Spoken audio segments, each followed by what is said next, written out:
8 నుండి 29 తేదీల నాటికి ఆంధ్రప్రదేశ్లోకి ప్రవేశించే అవకాశాలు ఉన్నాయి.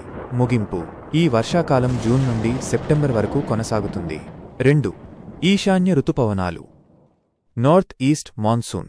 దీనిని తిరోగమన రుతుపవనాలు అని కూడా పిలుస్తారు. బంగాళాఖాతం నుండి తేమను గ్రహించి ఈ రుతుపవనాలు రాష్ట్రంలోని కోస్తా ప్రాంతాలు మరియు రాయలసీమకు గణనీయమైన వర్షాన్ని అందిస్తాయి. ప్రారంభమయ్యే సమయం: ఈశాన్య రుతుపవనాలు సాధారణంగా అక్టోబర్ నెల మధ్య నుండి అక్టోబర్ 20వ తేదీ ప్రాంతంలో ప్రారంభమవుతాయి. ప్రభావం: ఈ వర్షాకాలం కోస్తా ఆంధ్రకు, ముఖ్యంగా నెల్లూరు, ప్రకాశం, చిత్తూరు మరియు కడప జిల్లాలకు చాలా ముఖ్యం.